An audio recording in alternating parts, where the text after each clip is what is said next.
ہیں کہ سیدہ کائنات مختومہ کائنات ملکہ فردوس سے بری سیدہ فاطمہ اپنے ابا کے پاس آئی، اپنے بابا کے پاس آئی، عرض کی ابا جان جنت میں سب سے پہلے کون جائے گا؟ آقا سے کیا پوچھا؟ یا رسول اللہ جنت میں سب سے پہلے، جنت میں سب سے پہلے یہ غیب کی خبر ہے کہ نہیں؟ بولو بھائی جنت میں کون جائے گا سب سے پہلے، غیب کی خبر ہے کہ نہیں؟ تو جنتی جوانوں کے سردار امام حسین کی امی کا یہ عقیدہ ہے کہ نبی غیب جانتے ہیں۔ ہم سنی اپنے مقدر پہ ناز کریں کہ ہمارا عقیدہ انگریزوں کی پیداوار مولوی کی طرح نہیں ہے، نبی کی بیٹی فاطمہ الزہرا کی طرح۔ نعرہ تکبیر، نعرہ رسالت، ذکر حسین، مسلک اعلی حضرت، فیضان اعلی حضرت، عرس حنیفی، فیضان لطیفی۔ لوگ کہتے ہیں غیب کا عقیدہ تم کہاں سے لائے؟ ہم کہتے ہیں نبی کی بیٹی نے ہمیں عقیدہ ہوتا ہے۔ پوچھا بابا جنت میں سب سے پہلے کون جائے گا؟ تو میرے آقا نے بلا تکلف فرمایا بیٹی تیرے بابا کے سوا کون جائے گا؟ جنت میں سب سے پہلے کون جائے گا؟ سید الانبیاء مالک جنت مصطفیٰ جان رحمت سب سے پہلے جنت میں جائیں گے۔ تو اس کے بعد میرے نبی کی بیٹی نے بڑی سادگی سے پوچھا بابا مردوں میں تو پہلے آپ جائیں گے، میں عورتوں میں پوچھنا چاہتی ہوں عورتوں میں سب سے پہلے جنت میں کون جائے گا؟ تو میرے نبی نے مسکرا کے کہا میری بیٹی وہ عمران کی بیٹی جو ہے نا عیسیٰ کی امی جس کا نام مریم ہے وہ جنت میں سب سے پہلے جائے گی۔ گلاب کی طرح کھلتا چہرہ، جس کا حسن مصطفیٰ کی طرح تھا، جس کا بولنا مصطفیٰ کریم کے تکلم کی طرح تھا، جس کا چلنا مصطفیٰ جان رحمت کی طرح انداز کرام ناز تھا۔ اللہ اکبر۔ بی بی زہرا پاک نے جیسے ہی سنا عورتوں میں سب سے پہلے مردوں میں سب سے پہلے سید الانبیاء نبی رحمت جائیں گے اور عورتوں میں سب سے پہلے جنت میں مریم بنت عمران عمران کی بیٹی عیسیٰ علیہ السلام کی امی جناب مریم سب سے پہلے جائے گی۔ تو چہرے پہ جو خوشی کے آثار تھے وہ کچھ مدھم سے ہونے لگے۔ میرے نبی نے کہا بیٹی تمہارے چہرے کے آثار کیوں بدل گئے؟ تو میرے آقا کی شہزادی نے کہا یا رسول اللہ آپ نے جب مردوں میں اپنا نام لیا تو میں نے عورتوں کا اس لیے پوچھ لیا کہ جب میں عورتوں کا پوچھوں گی تو آپ میرا نام لیں گے۔ وہ اور لوگ ہیں جو ماحول دیکھ کر زبانیں بدلتے ہیں لیکن یہ میرے نبی کی زبان ہے۔ تمہارے منہ سے جو نکلی وہ بات ہو کے رہی، تمہارے منہ سے جو نکلی وہ بات، یہاں زبان نہیں بدلتی۔ سیدہ نے کہا بابا چہرہ اس لیے بظاہر اللہ اکبر تغیر میں بظاہر تبدیل ہوا، چہرے پہ تغیر کے آثار اس لیے آئے کہ آپ نے مریم کا نام لیا، میں نے سوچا تھا آپ میرا نام لیں گے۔ آقا نے مسکرا کے کہا بیٹی جو کہہ دیا ہونا تو وہی ہے، لیکن بس بات اتنی ہے کہ بات اتنی ہے سب سے پہلے تو جنت میں عورتوں میں مریم نے جانا ہے، لیکن طریقہ اس کا یہ ہوگا کہ جس سواری پر تمہیں بٹھایا جائے گا، جس سواری پر تمہیں بٹھایا جائے گا، جس سواری پر تمہیں بٹھایا جائے گا اس کی نکیل عیسیٰ کی امی مریم کے ہاتھ میں دی جائے گی۔ وہ خادمہ بن کر آگے آگے جائے گی، تم مخدومہ بن کر پیچھے پیچھے۔ نعرہ تکبیر، نعرہ رسالت، فیضان فاطمہ الزہرا، ذکر حسین۔ سبحان اللہ، زندہ باد زندہ باد۔ دونوں بطول اب فرق کرنے والے کریں، اب فرق کرنے والے کریں۔ ایک بطول وہ ہے جو سواری پر مخدومہ بن کے آ رہی ہے، ایک بطول وہ ہے جو خادمہ بن کر آگے۔ اب پتا چلا جس کی خادمہ بطول ہو، کیا بات ہے؟ جس کی خادمہ، پہلے بات تو بطول کوئی عورت نہیں ہوئی، لیکن جو ہوئی وہ حسین کی امی کی خادمہ ہوئی۔ جس کی خادمہ بطول ہوتی ہے اس مخدومہ فاطمہ کی شان کا اندازہ کون کر سکتا ہے؟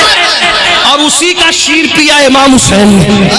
سبحان اللہ، سبحان اللہ۔ انہی کا شیر کس کے جسم میں؟ امام۔ اب بتائیں نبی کا خون اور شیر فاطمہ جب دونوں ملتا ہے کیا بات جب دونوں ملتا ہے.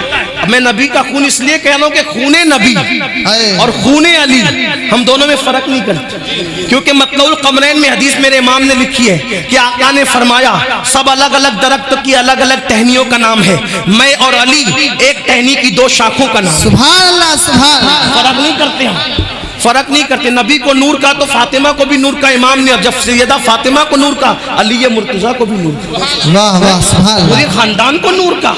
یہ تو ہمارا عقیدہ ہے.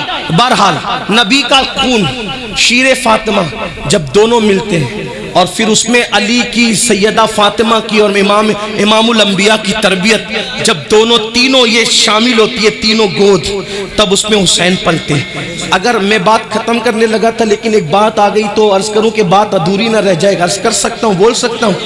جی حضرت. اب توجہ کرنا, خون یہ دودھ یہ, توجہ, خون یہ دودھ یہ, تربیت یہ. اب بات یہ کہ پیدائش جب ہوئی نا, پیدائش کے بعد ہر بچہ جب پیدا ہوتا ہے تو اس کے منہ میں کوئی نیک آدمی شہد چٹانے آتا ہے, اس کو کہتے ہیں تہنیک کرنا. لوگ نیک کو کیوں بلاتے ہیں؟ کہ جس نے چٹایا اس کا کردار اس میں منتقل ہو جائے. ایسا لوگ شگون لیتے ہیں, اچھا شگون.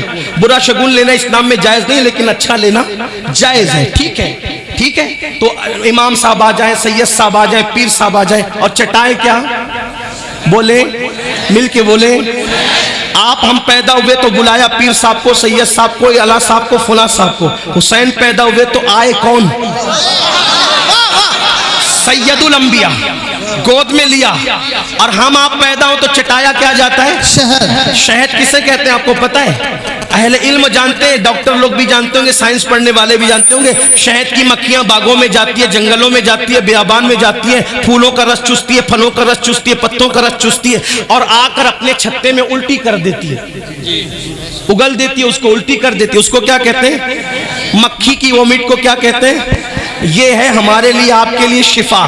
قرآن نے کہا شفاء للناس, کہ وہ تمہارے لیے شفا ہے. ہم نے آپ نے کیا چاٹا؟ پہلی غذا کیا چاٹا؟ بولو کیا چاٹا؟ شہد. لیکن جب حسین پاک کی باری آئی کہا وہ تمہارے لیے مکھی کا اگال, مکھی کا تھوک, مکھی کی وامٹ. لیکن حسین کو مکھی کا اگال نہیں. مکھی کیا چیز ہے؟ مکھی کیا چیز ہے؟ یہ حسین ہے. ان کو ارے مکھی کا شہد ان کو ملے گا جن کے یہاں مٹھاس نہیں ہے. یہ حسین کے نانا ہے, ان کے شہد میں, ان کے منہ میں اتنی مٹھاس ہے کہ شہد وہاں سے خیرات مٹھاس مانگتا ہے. کیا بات ہے. میرے امام کہتے ہیں, میرے امام کہتے ہیں, ہم تو وہاں سے لیتے ہیں نا. ہاں, شربت نہ دے, نہ دے تیری رویت و خیر سے. شربت نہ دے, نہ دے تیری رویت و خیر سے. یہ شہد ہو تو پھر کسے پرواہ شکر کی ہے. نبی کے دیکھنے کو, میرے امام نے نبی کے دیکھنے کو شہد سے تشبیہ دی. یعنی دیکھنے میں اتنی مٹھاس ہے تو منہ میں کتنی مٹھاس کتنی تھی بتائیں. خاری کنویں میں چلے جائیں لعاب تو وہ قیامت تک میٹھا ہو جائے. سبحان اللہ سبحان اللہ. خاری کنویں میں جائیں, یہ نبی کا لعاب. ارے شہد تو وقتی طور پہ میٹھا کرتا ہے, ایک وقت آتا ہے شہد خود بھی کبھی کڑوا ہو جاتا ہے, ایک وقت آتا ہے شہد خود بھی کبھی کڑوا ہو جاتا ہے. لیکن نبی کا لعاب, کنویں میں جائے خاری کنواں میٹھا کرے, سوکھے کنویں میں جائے تو سوکھے کنویں کے اندر پانی لے آئے. قتادہ کی آنکھ میں لگے تو آنکھ اچھی ہو جائے, کسی کی پنڈلی میں لگے تو پنڈلی اچھی کر دے. علی مرتضیٰ کی آنکھ میں لگے تو آشوب چشم ختم کر دے, اور ابن خلب پر وہی لعاب غصے میں پڑ جائے تو اس کو قتل بھی کر دے. ایک ہی لعاب, ایک ہی لعاب کہیں جابر کے گھر کے کھانے کی برکت بڑھا رہا ہے, کہیں کنویں میں مٹھاس پیدا کر رہا ہے, کہیں کسی کی آنکھ کو شفا دے رہا ہے, کہیں کسی کی آنکھ کو اچھا کر رہا ہے, کہیں کسی کی پنڈلی کا آپریشن کر رہا ہے. ایک ہی لعاب, تاثیر یہ ہے, دوا بدلتی ہے تاثیر بدلتی ہے, ایک ہی لعاب سارے کام کر رہا ہے. یہ نبی کا لعاب. تو حضور علیہ السلام جب آئے تہنیک کے لیے, حسین پاک کو گود میں لیا, کہا نہیں تجھے شہد نہیں دیں گے, تجھے تو اپنا لعاب دیں گے. لیکن لعاب اور بھی صحابہ کے بچوں کو دیا تھا, نکال کے چٹا دیا, اوروں کو بھی دیا تھا, سب شان والے. لیکن جب حسین کی باری آئی, حسن مجتبیٰ کی باری آئی, منہ میں سے نکال کر نہیں چٹایا بلکہ اپنی پوری زبان دے دی. واہ واہ واہ سبحان اللہ. اپنی پوری زبان دے دی. حسین پہلی مرتبہ کیا چوس رہے ہیں؟ شیر مادر سے پہلے نانا کی زبان چوس رہے ہیں. واہ دنیا دیکھ رہی ہے نبی دے رہے ہیں حسین لے رہے ہیں. زبان منہ میں ڈال کر پتا نہیں نبی نے کیا کیا دیا, حسین نے کیا دیا. واہ واہ لوگ کتابیں پڑھ کر عالم بنتے, لوگ کتابیں پڑھ کر عالم بنتے. حسین وہ ہے جو نبی کی زبان چوس کر عالم بنے تھے. اللہ اکبر. اب بات ختم کرنے لگوں. حسین کیا ہے؟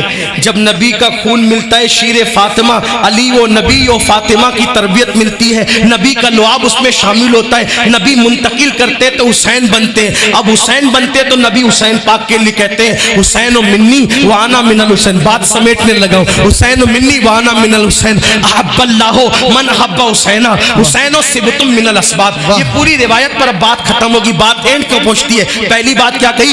حسین و منی وانا من الحسین. حسین کیا ہے؟ آقا فرماتے ہیں حسین مجھ سے ہے, میں حسین سے ہوں. یہ بات آپ نے بار بار علماء سے سن لی. پھر کیا فرمایا؟ احب اللہ من احب حسین.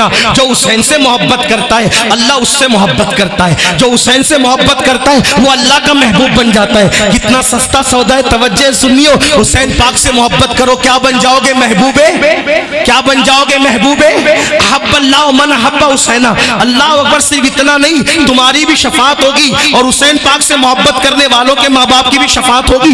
ایک بچے کو میرے آقا نے دیکھا, حضور نے اس سے پیار کیا, فرمایا لوگوں میں اس بچے سے پیار کرتا ہوں, قیامت میں اس کی بھی شفاعت کروں گا, اس کے ماں باپ کی بھی شفاعت کروں گا. تو صحابہ نے پوچھا یا رسول اللہ اس بچے کی خصوصیت کیا ہے کہ آپ اس سے بھی پیار کرتے ہیں اور آپ اس کی شفاعت کریں گے, اس کے ماں باپ کی شفاعت کریں گے؟ تو آقا نے فرمایا میں نے دیکھا جب میرا حسین کھیلنے آیا تو یہ بچہ میرے حسین سے پیار کرتا ہے, میں نے جلدی سے اس کو حسین سے پیار کرتے دیکھا, میں بھی اس سے پیار کرنے لگا اور اس کی بھی شفاعت کروں گا, اس کے ماں باپ کی بھی شفاعت کروں گا. پتا چلا جو حسین سے محبت کرے اس کی نسل کا بھی بیڑا پار, اس کی اصل کا بھی بیڑا پار. لوگوں اپنے بچوں کے دلوں میں حسین پاک کی اہل بیت کی محبت پیدا کرو. اس کا فائدہ کیا ہوگا کہ تمہیں نبی کی شفاعت ملے گی, اس لیے کہ حسین سے محبت کرنے والوں کے ماں باپ کی بھی نبی شفاعت کریں گے. اس لیے اگر اپنی شفاعت چاہتے ہو تو خود بھی محبت کرو, اپنے بچوں کے دل میں محبت ڈالو. لیکن یہاں رک کر ایک بات عرض کرنا چاہتا ہوں, صرف ایک بات, پھر آگے بڑھوں گا ختم کی طرف.